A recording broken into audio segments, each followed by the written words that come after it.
So,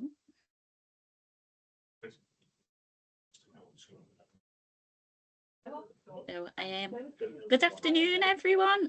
Welcome to today's online event. I'm Shelby Shepherd, and I'm delighted to be hosting this session. Today, we're joined by Ivan Parish, Technical Services Manager at Wirral University Teaching Hospital. Ivan's going to be sharing his inspiring career journey, reflecting on how he's adapted, overcome challenges, and achieved success while managing hidden disabilities. During the session, Ivan will discuss key milestones in his career, the obstacles he's faced, and strategies he's developed to navigate them. We hope his experiences will provide valuable insights and inspiration for all. After his talk, there'll be a question and answer session, so please feel free to post your questions in the chat or raise your hand at the end. Thanks for joining us today. Ivan, over to you. Thank you very much, Shelby. Do you know what? I was listening to that going, this sounds really interesting. I want to listen to this, and I realised you're talking about me. Good afternoon, everybody. If I fall off my chair, just ignore me. I've got coffee, so we should be okay. So I'm going to start today by just introducing myself, who I am, what I do, what I've done over my career. So as Shelby said, my name's Ivan Parish. I'm a Technical Services Manager at Wirral University Teaching Hospital. What does that mean? I hear you cry. And if you know, can you tell me? I'm basically in charge of a whole load of bits, currently mobile phones, a bit of telephony, a few other bits. So I kind of sit above the techs, below sort of deputy head of IT. And really, I'm kind of a bit of a jack of all trades, particularly on the mobile phone side of it. It's one of those things that you get given, as people know, you get given tasks in the NHS and then you're never allowed to let go of them. I started work in the late 90s for a company called Anchor Trust, not as I genuinely thought when I put the application in, Anchor Butter. I was most disappointed when I got there. That is absolutely true. I genuinely thought it was Anchor Butter. It was a housing association, and my first job was as what was called a PC support assistant, so an IT tech. I was there for about a year and then got my first job in the NHS in a place, I can't see if there's anyone here from the Nuffield Orthopaedic Centre in Oxford, but I was working there for a couple of years in the late 90s, again as a tech. I then decided I was going to go out on my own because I was young and stupid, and basically did a lot of work as an email consultant, primarily for the NHS. They were at the time using a system called X400, and we were moving over to SMTP. So if you have an email address which is anything at nhs.net, that is an SMTP address. So I was working with some of the Oxford trusts, some of the Northampton trusts. I did some other bits as well for some other companies. I was doing that for about 3 or 4 years, and then I ended up moving into the education sector because I wanted a change. Was working at a school in Manchester as a network manager. I think it was about 25 at that point. Was there for a couple of years. There's a theme here. I stayed places for a couple of years. I then moved to the south of England, which is where I was originally from, to work in an independent school, again as a network manager. Again, sort of technical side, kind of doing absolutely everything. Then it was project management, and from project management that brought me ultimately to where I am now at Wirral, and I was employed as a clinical project manager implementing the Cerner implementation, which was as of the 9th, which was that Sunday. That was 16 years ago, and I've been here ever since in a range of roles. I've been clinical project manager, technical project manager, technical services manager of a range of teams. I like to think they want to use my skills in various places because they think I'm good, as opposed to they don't know where to put me, which is sometimes what I feel like. When I started work, it was a bit of an eye-opener for me. Obviously, as we all will have done, we've all done years and years and years of education. I struggled with education. I like to think I had to work really, really hard on my GCSEs and my A-levels to be average.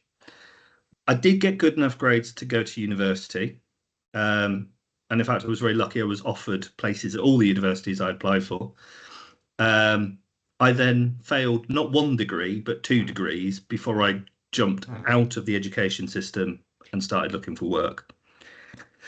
The reason I think this is important is because it then highlighted later on what I didn't know at the time. And you're going to say, what does that mean? Right. What does that mean? So in 2020, I was diagnosed with ADHD and autism. I already knew I had dyslexia and Ehrlich syndrome. Dyslexia, most people are familiar with. Ehrlich syndrome, best way to describe it is I really struggle to read things which are high contrast. So modern laptop screens, really nice and shiny, white background with black lettering, to me can often seem quite blurry. If I change my background to a nice sort of rose pink or a blue, I find it a lot easier to read. So what's that? 5 years ago, I was diagnosed. So I was 43 when I was diagnosed with ADHD. And it's a bit of a stupid process because you have to wait for somebody to tell you you've got ADHD, even though you know you've got ADHD because of all the symptoms.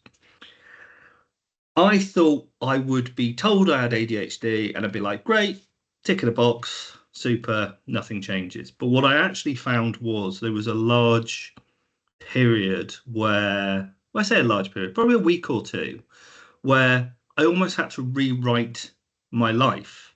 And the things I thought I was struggling with because I was stupid was actually because they were things that my brain wouldn't allow me to do. So one of the things people are aware of ADHD is that there's this whole, oh, look, there's a squirrel type thing where you get easily distracted. And that is true. What's more problematic is being asked to do something you're not interested in.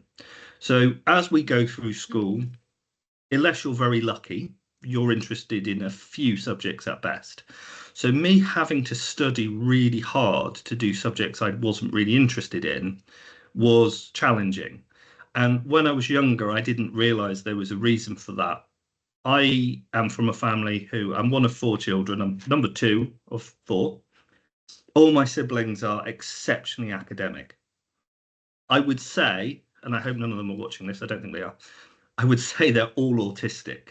Now, we all have different views of what autism is, you know, and one of the things I'm pleased about is in media now, it's not necessarily being shown as you're Rain Man or you're someone who can't function. There's a whole range. And my siblings definitely range. But one of the things they all have, and I do have a big chip on my shoulder about, is they're all highly academic. They've all got photographic memories and they're all really good at anything academic.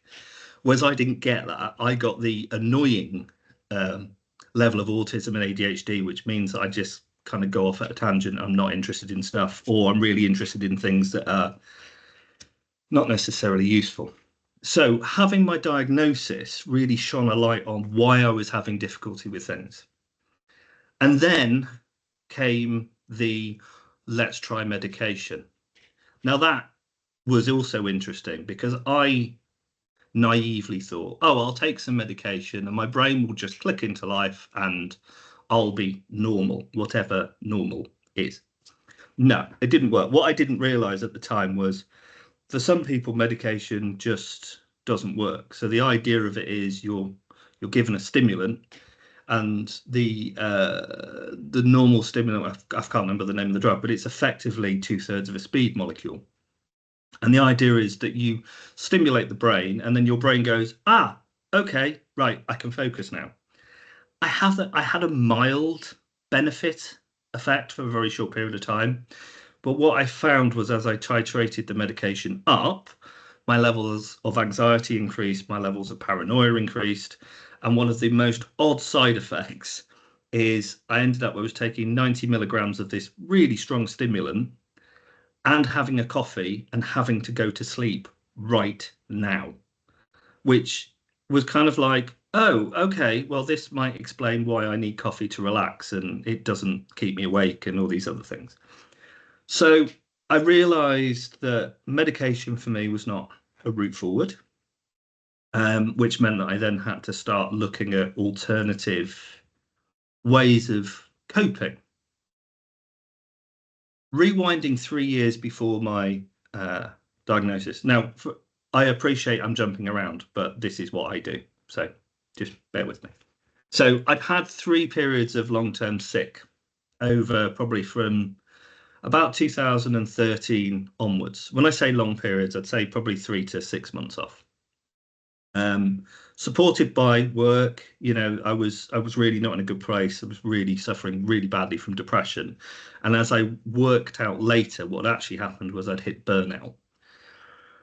So for me, the aim was to not have that situation again, because I take pride in my work. I like to do a good job, and I also knew for me, part of my identity is being able to work and going to work and doing the best I can, whatever that meant. And so me not working was a double-edged sword, really. It was the things I was dealing with that were keeping me out of work, as well as not being in work was, losing a bit of a support system. So I wanted to look at what I could do to improve my mental health. Have I done it? Not entirely sure, but I've tried. So there's a lot of things that I had to change in work, which is probably the crux of maybe where I can shed some light. One of the things I've always done is mask. So, for those not familiar with that term, it's effectively I'm displaying neurotypical behavior despite the fact that in here I'm having to do a translation and I'm trying not to let people see what's going on. A bit like a duck on a pond. When I went on antidepressants, which is a whole nother story, one of the things I struggled with was masking. I'd always been able to go to work and I could just cut everything off behind here. I could just go to work. I could act normal, again, whatever that means. I wouldn't get emotionally involved in things. I would just kind of be. What I hadn't realized was the toll that takes from an energy point of view. It is colossal. As I've got older, and I've just got generally more tired, and I don't sleep as well, and I've got a son, and all the other things that happen, we all have, no matter who you are, we all have life going on, and life is hard. Don't care who you are, life is hard. That has become harder and harder to maintain, that masking. What I realized was, as scary as it can be, I needed to at least let that mask slip. I needed to turn up to work and I needed to be me as much as I could be. The struggle I had with that is the way I present myself, the fact that I have at times very little filter, the fact that at times I'm loud, at times I'm nearly silent, and accepting the fact that I could be in work and trust that people would accept me was really tough and still is tough. And there are days when I do mask a bit because I think I'm just so irritating. I irritate myself. Um, Being able to do that was the first start. Now, I had to trust in my colleagues and my managers that that was going to be all right. And that's taken time. And I'm very fortunate now that the team I'm in the network team at Wirral, are fantastic, are really fantastic. The irony is a lot of people in IT are neurodiverse, and most of them don't know it. That in some ways makes it easier. It also, I realized that the ability to mask and translate between neurotypical people and neurodiverse people is also a very useful skill, which I might come on to later if I remember. I probably won't. But that masking and being able to unmask immediately reduced the amount of stress that I had, immediately reduced the amount of energy I had. And I'm going to mention this now. One thing that I do now, when I have meetings in my diary, in Teams or whatever, I color code them. Yellow, orange, red. And I color code them to how much mental energy that meeting's going to take. So if I've got, ironically, this meeting was only in orange, it should really be a red. That probably means that I haven't completely considered how difficult this is going to be. If I'm having a meeting with someone I know really well, someone that we can just going to have a chat, someone I consider a friend, it's probably a yellow. I could do all of those all day. Orange meetings, I'm probably not going to want to do more than 2. Red meetings, 1 a week, genuinely. I've had some meetings with people where the meeting itself I know isn't going to be difficult, but the person I'm talking to I really struggle with. Not necessarily from a personality point of view, but from an understanding point of view. That helps me manage my energy throughout the week, which for me is a must, because I'll have some days where I've got loads of energy and I can just go off at a tangent and do loads and loads of stuff. And some days where just answering an email is going to be really difficult. That brings me on to another point around energy. Something that I thought everyone did, but apparently not. I can do not 7 days work, because I don't work 5 days work in a day. I can do, you give me a list of jobs to do. I've got to do all this week. I have it done on Monday for you, no worries, if I'm in the right place. But it could be I do hardly any work Monday to Thursday, because that's all I can do. All I can do is low level, answer an email here, answer an email there. And then on a Friday, I'll just go, oh no, I'm on it now. Engine's on, boom, boom, boom, boom, boom, job's done. It's very rare that happens, but there's an element of that on every day. So I'll have days where I go, I haven't got the energy to do this today. Let's shift it for when I have. And for me, that's been really important. I'm very, very lucky, and I appreciate I'm lucky. I'm at a position, so I'm a band 7 in the NHS. I'm at a place where I manage my own diary, my own workload, and I appreciate I'm very fortunate to do that. I think if I couldn't do that, and I have been in a position where I haven't been able to do that, I wouldn't be able to do this job. Because if someone has a demand from me and I'm not in the place to supply the energy, there's nothing I can do about it. I once said to someone, someone once asked me a question. I was having some ADHD coaching, which I recommend to people if you've got ADHD. If anyone wants the name of a good coach, I've got a fantastic coach, and it really helped. This lady said to me, do you achieve everything in a day that you need to? No, almost never. But what I do is over a week period, I get everything done that I need to. Now, in my job, that is acceptable. I appreciate if you're managing sort of medication on a Friday when they need it now possibly doesn't work. But I don't know. I'm not a clinician, so maybe it does. But that's something that I would say to people, you need to find out how your energy works. And if you're managing people with ADHD or autism, slightly different, but you need to allow them some flexibility to work in the way that they need to work. Because if you don't, they will lock up and they won't function and they'll burn out, and they just, you won't get the best out of them. The other thing I learned was, and I haven't actually been officially diagnosed, it was just suggested to me by somebody and I completely relate to it, is a thing called pathological demand avoidance. And the best way I can put it is I'll do anything that you want me to do as long as I want to do it. If I don't want to do it, you could threaten me with sack, legal action. Yeah, I'm not going to do it. That is something I've struggled with in the NHS, particularly when I was working as a project manager, because, and I don't know whether this is the autism or just will make my brains melt up, I like things to be done right and properly and correctly. Now, anybody here who's worked in the NHS for a long time, there are times when things, let's be pragmatic, can't always be done in exactly the right way. I really struggle with that. And if I'm asked to do something in a way that I disagree with, I mean, I'm just talking about it now and I'm already getting agitated because the answer is going to be no, I'm not going to do that. That is something, again, I've been lucky that I've had managers that understand that and have been able to talk me round, you know, and often if I understand the reason for something, I can do it. But I'll be honest, I haven't really found a way myself to manage that. It's just something I'm aware of. And sometimes I just have to go, let's come back to this, because often, again, we know in the NHS, the question on a Monday morning is a different question to the one that's posed on a Thursday afternoon. So sometimes I just leave that. So the autism side is a different kettle of fish, I think.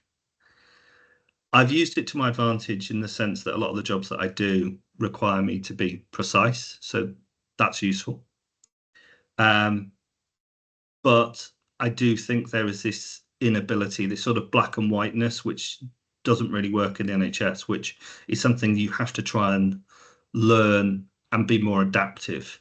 Again, if you've got staff who are autistic or on the scale, which is the same thing. Well, I don't see it as a scale, I see it more of a sphere, but it's something you need to bear in mind and find out again how they work. Something interesting, it used to really irritate me when people said, oh, well, everyone's on the autism scale. In my experience, people who say that are on the autism scale because it doesn't work like that. And there's some aspects of autism which are really great. As I've mentioned previously, I don't seem to have any of those things, which is really bloody annoying. I'd love to have a little bit of photographic memory or a little bit of, you know, this, that, or the other. I see my siblings, but I don't, and that's what we have to go with. You know, one of the things that I've been very pleased about is that people have. I've done a few of these talks in a range of capacities. And one of the things I'm pleased about is people come and ask me stuff. Now, when I started doing things like this, I was really concerned that what I said people would take as absolute gospel. All I can say is this is my opinion and this is how I work and this is what I see and this is. So please, if you're listening to this and you disagree with anything, that's absolutely fine. This is just my experience. So going back to work, I'd had my diagnosis, I'd come back to work, I was trying to fit in. I was trying to go, okay, what do I do with this newfound knowledge of unmasking and being me and being slightly mental and people having to kind of go, well, Ivan's weird. And how do I fit in? Because we all want to fit in. We all want to feel like we're doing a good job. I was very fortunate that I'm friends with a lady called Sharon Landrum, who, if anyone works at Wirral here, will know Sharon. She's an absolutely lovely lady. And I'd done some courses with her right back when I started at Wirral University Teaching Hospital. She suggested to me joining a staff network. So we have these networks in the trust which are run by staff, for staff. We have a range of them, and I always forget all of them, but we have the Sunflower Network, which is for people with disabilities. We have a multicultural network. We have a network for people going through menopause. We have a network for people who've got family or ex-military personnel. Really useful. And I joined the network, and it was really a case of there was a meeting once a month, and you sat down and people asked you how you were. And one of the things I realized at that point was quite how lonely I was, because my brain never shuts up. And I was always of the mindset that there was something wrong with me. I also had this nagging feeling that I could achieve so much more, but there was something in my brain that wouldn't allow me. I heard a good analogy a while back, which was high functioning people with ADHD. It's like putting a Ferrari engine in a Fiat. And you've got all the power, all the mental power, you just can't do anything with it. And that's sometimes what it feels like. So I joined this network and I met some like-minded people, some other people who had ADHD, and I immediately felt less alone, because even just having a conversation where people go, oh, I do that, or I do that, or I understand that, or yeah, I've been through that. You can't underestimate how powerful that is and how supportive that is. Um, Over time, went to more meetings. They were after a co-chair, so the sort of admin person to sort of lead the network, and I took on that role for about 18 months, which was really good. I like to think I did some good things, um, and helped some people along the way. Got to know a lot of the people in the network, got involved more in the regional level. And I did that for about 18 months. And then I'll be honest, I was doing a lot of work, not only for the Sunflower Network, but also around equality, diversity, inclusion. I took on a mental health role, also a freedom to speak out role. It was getting a bit too much, and I felt it was time to sort of step aside on the Sunflower Network piece and let somebody else take it on. Partly because I was mindful coming from an administrative side. There's a lot of people there that need clinical support, and I can see that the experiences I've had would be very different if you're on the clinical side because of the restrictions put in place around jobs and the schedule and shifts, etc. So I completely get that, and I really wanted, and this is what we've got now. We've got an administrative member of staff, and we've also got a clinical member of staff managing the network, which is fantastic. So I kind of stepped down from that. I'm still involved. I still go to meetings, and it's still incredibly useful. I'm still in contact with a lot of the people who I met there. And even just meeting other people with hidden disabilities, and I'll come on to that term in a minute, was really useful. So one of the things I don't like, because I think it's inaccurate, but I understand why it's termed such, is ADHD and any neurodiversity being classed as a hidden disability, because I don't see it as a disability. I don't mean in the sense that, oh well, I'm Superman because I can do this and we've all got superpowers. It's not that. It's just the way I see it is there's just different ways of thinking, and our brains are physically different to neurotypical people. Should that be classed as a disability? No, it's never stopped me doing anything, really. Um, I understand the reason for it, and the reason for it is to do with legislation and the Equalities Act, Section 4, blah, blah, blah, blah, blah. So you're protected by law. I would like to think over time that we can, as a society, change our thinking and perhaps incorporate things more for the different ways of thinking. I certainly look back to school and go, all of school, all the way that school learning was set up, bear in mind, I went to school in the 80s and 90s, it was all set up for people who were neurotypical.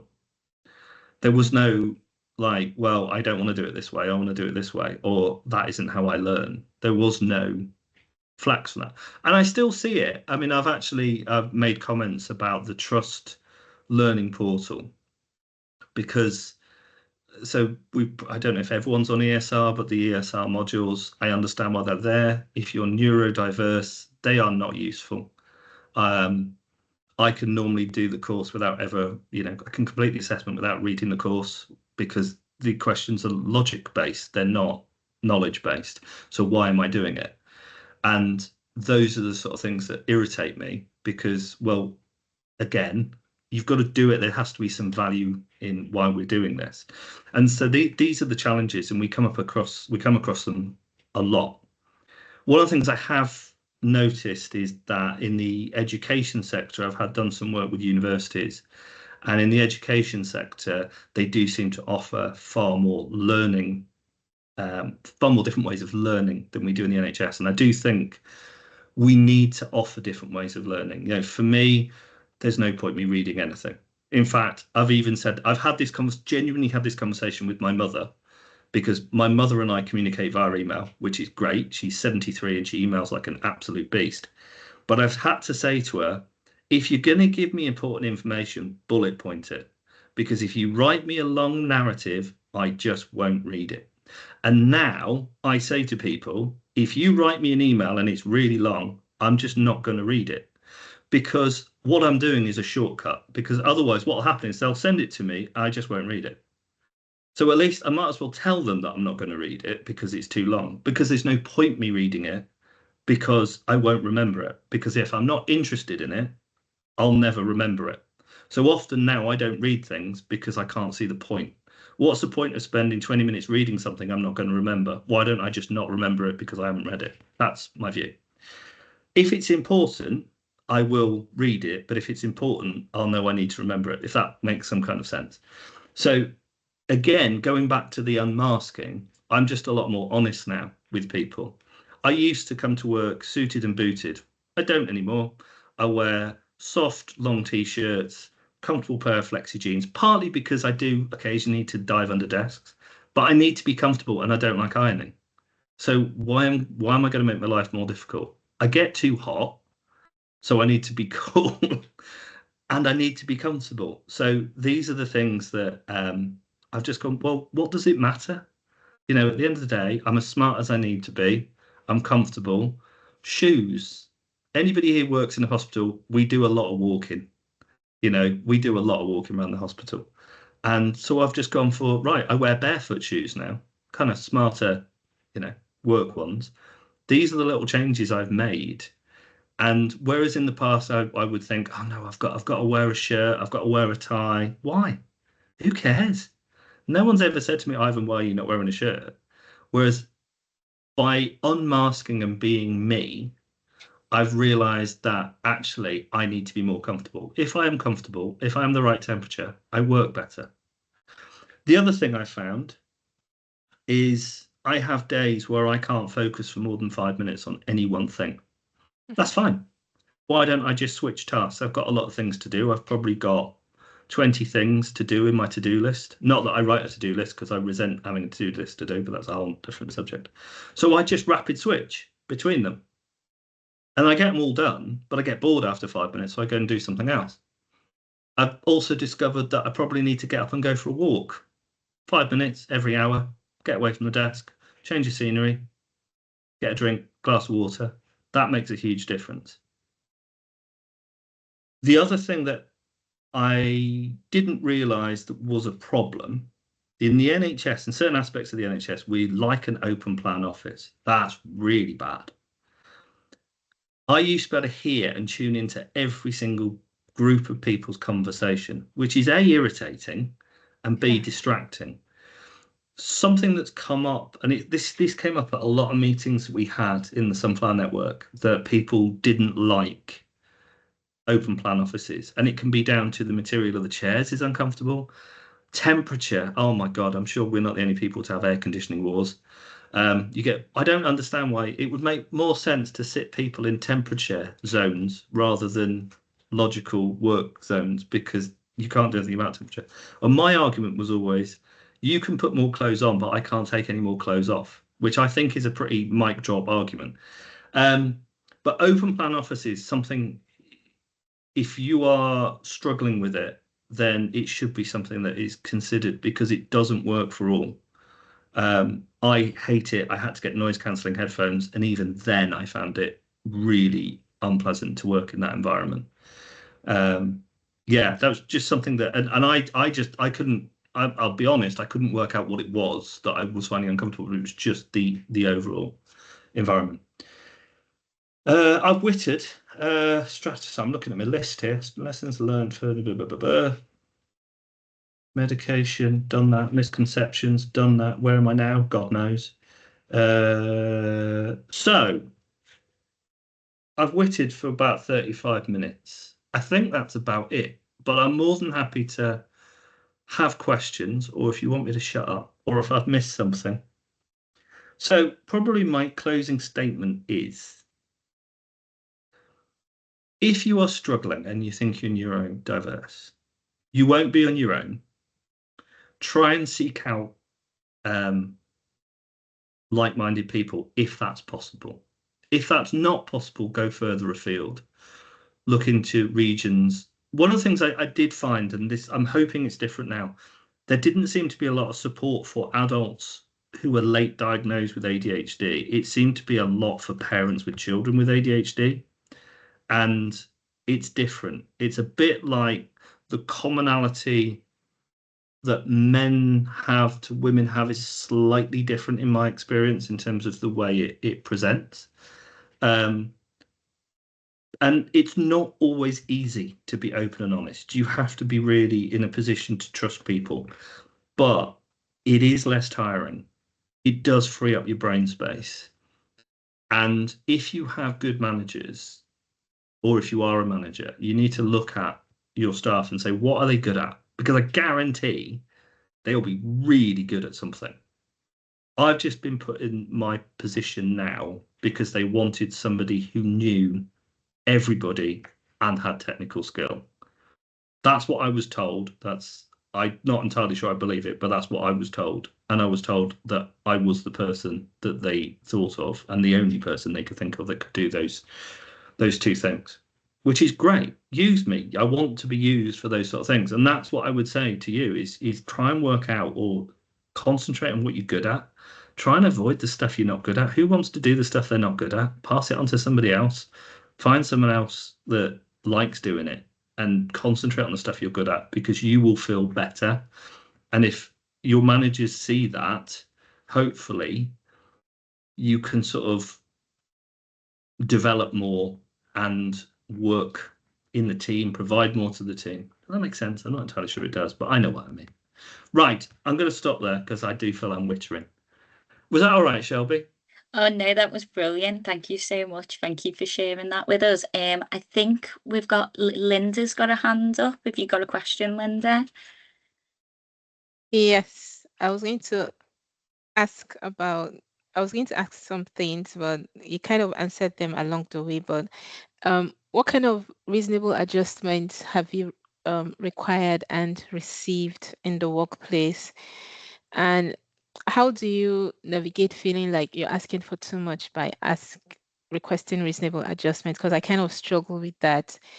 I see every other neurotypical person in the office, and I'm like, I should just mask and push on with it. But it's incredibly difficult. It's very, very difficult. And when you were sharing your story, I was just nodding and agreeing with everything. Like it's good to be in this kind of space where you feel seen and heard. Thanks for sharing your story and that. And then another question I have, apart from the reasonable adjustment thing, when you talked about having a problem with labeling ADHD as a disability, because of how much I struggle with it, when I'm applying for a job on the NHS, I like to declare that I have a disability. And I want to know, what do you think about this?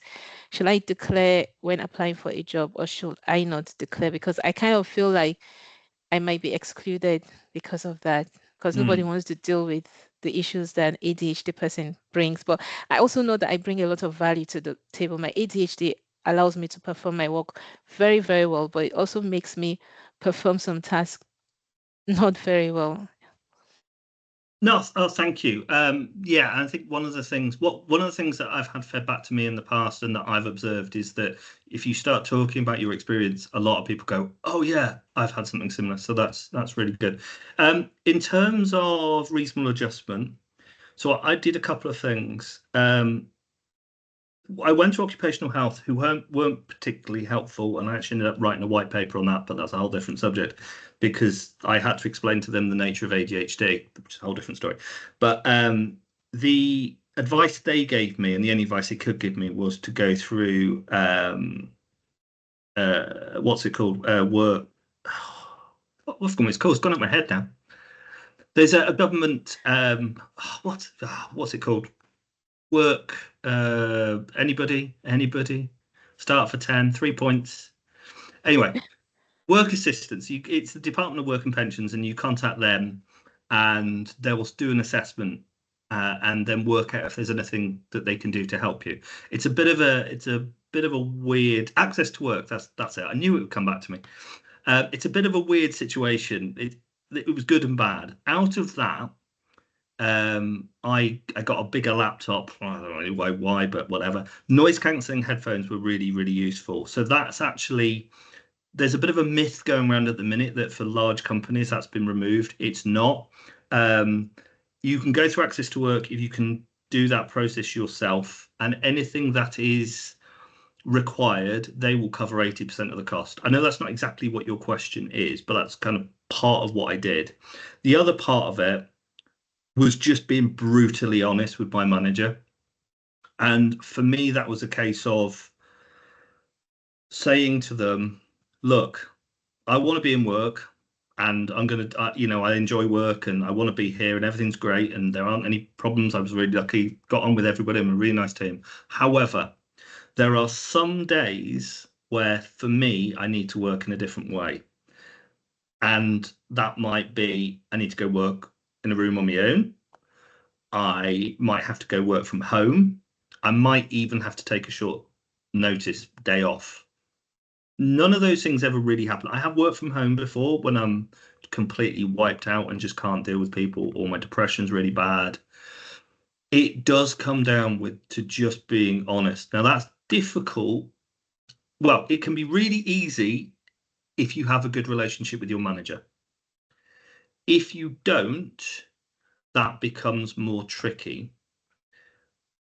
But there should be somebody in your trust that possibly can help. I don't know if you have somebody who specializes specializes in the trust about that for you. That might be something you need to do some investigation on.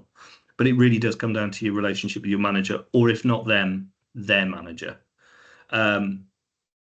It also, I've taken the line that, I'm typical person, bloke born in the late 70s who we don't talk about mental health. And I've now gone, sod it. I'm just going to talk about it and I'm going to be me and I will stress about it. And I will, after we've done all this, I will spend the next 3 hours worrying about every single thing that I said and that everyone here is going to hate me and think I'm an idiot. I just have to do it and just put it out there. And that it's hard. It's a conscious decision I made. And it's kind of like, well, if I want to be better, that might be something I have to do. I'm not saying that's something that everybody has to do, but it's kind of like a little bit of a leap of faith. I still have another question. Okay. Yes. So I need a job to pay my bills to live, right? And right now I'm working as a personal assistant to the finance director. But then I signed up for this job, but I do not like all of the things I do on the job. And I'm like, what right do you have, Linda, to speak to your line manager to say that I don't want to take meeting minutes? I wish that could be excluded. And I'm wondering, is that a conversation I can have? But you're employed to take meeting minutes. And I think it depends on a lot of things. As I say, I appreciate I'm in a really privileged position just because of where I work in terms of where I am. I think all those conversations should be open. I think those conversations should perhaps be, look, do you know what? Taking minutes is not my favorite thing, but I'm really good and really enjoy this. Is there anything we can do? Is there, I think, obviously, I don't know your situation, your teams and stuff, but that's how I would probably address it. Go in open, go in positive, go in knowing that they might just say no and being able to accept that.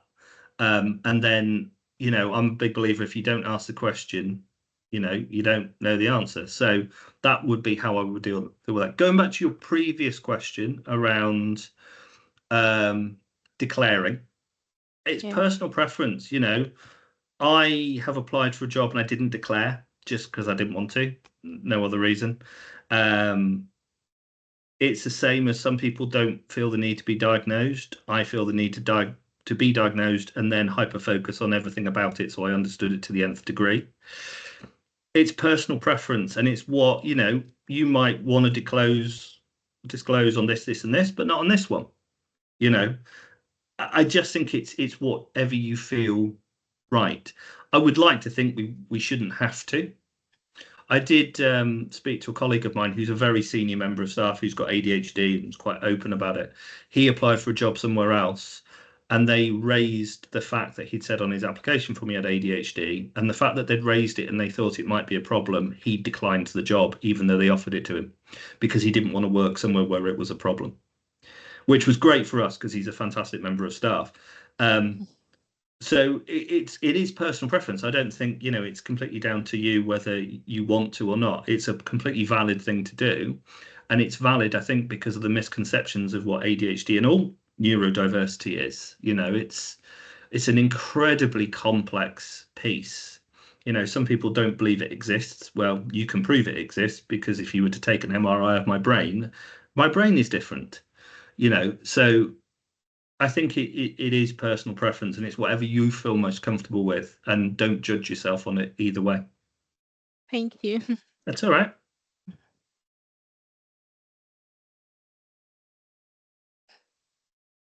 Anybody else, or have I bored everybody? I think you've got some comments in the Oh, okay. chat, but Well, it's a really long one, so I won't. do I need to read it, out. or do we need to bullet point it? Let me read it. Oh my God, it is big, isn't it? Who's this? Georgina. Were you not listening? Sorry about that. No, it's fine. I could summarise if you prefer. Some bullet Can you send it to me in points. bullet point form and I'll get back to you? No, it's all right. I'm reading it. I have also been awarded. Hey, autism. Oh, fantastic. How do I get one of them? Autism Dogs Charity. I can send you the link. Do they do other animals? Just dogs, I'm Damn afraid. it. I wanted a hog. Yeah. Oh, so was there a question in there? No, Was that- not a question. Just okay. kind of suggestions of just kind of highlighted what my workplace adjustments have Oh, been. yeah. That's useful. I've also suggested to Linda as well that I also use like a dictation option when I do my minutes, so I can talk into my laptop on Word, and it can just type out the minutes for me. Also, I've had many conversations with my manager as well about whether a meeting actually does need official minutes, or whether kind of an email summarizing the top kind of points would be sufficient. Because we've highlighted a few meetings where actually we haven't needed kind of official minutes. An email has been absolutely fine. So just again, a suggestion. That's really good. Yeah, thank you. Just going back to that point, it's a really, really good thing, actually. The current version of Office, Microsoft a few years back bought a company called Dragon Dictation, primarily to buy their dictation software to put into Word. And I've used it. I've helped a couple of colleagues, and it's a very good piece of software, which is why Microsoft bought it. So yeah, for anybody that might be useful for you. Just it's one of those many things that if you don't know it's there, you don't know it's there. But it is a useful piece.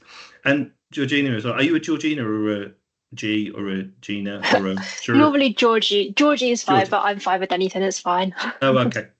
It's all right, because of my dyslexia, I don't want to call you short land. I don't know why I'm putting a hyphen in that either. Yeah, I mean, those are the other conversations to have. You know, do things need to be minuted? I know officially, if you're being really pedantic, everything should be minuted. But we know what meetings are like in the NHS. They can be 6 hours, of which 4.5 of them is someone talking about their Shetland pony, or they can be 2 minutes, in which the answer to the question is yes. Does that need to be minuted? So that's a really good point. It's one of the things I've thought a lot. Well, there's two thoughts for the day. One, we don't think outside the box. There is no box. And the other one is, and this goes back to how I work, do I get paid for the hours I do or the work that I do? Because they're two different things. In the NHS, there is a lot of bums on seats. I know a lot of people who work 9 to 5 don't get much done. But if I could do all my work in one day, what am I being paid for? Doing my work all the time I'm there? No one's given me an answer. Yeah. I'm waiting for that, because what they want is both. You can't have both. So anyway, as to script, I've gone off a tangent. Anybody else? I know other subjects. I said to Shelby before, I can answer questions on other subjects. I'm into powerlifting. I found exercise really helpful. And then I've kind of fallen down a black hole of getting up at stupid o'clock in the morning to go powerlifting. But that's all or nothing. Yeah, ADHD is very all or nothing. Very, very all or nothing. Yeah, I was up at 10 to 4 this morning in the gym at 10 past 4. I don't recommend it. Anything else from people? Something that I would recommend, this is a genuine thing that I find helps for my anxiety, is CBD oil. There's a company called Love Hemp. You can often get 10% discounts. I recommend it. It doesn't taste like dirt which is nice. But I have some on my desk. I'm not at my desk, so I can't show you.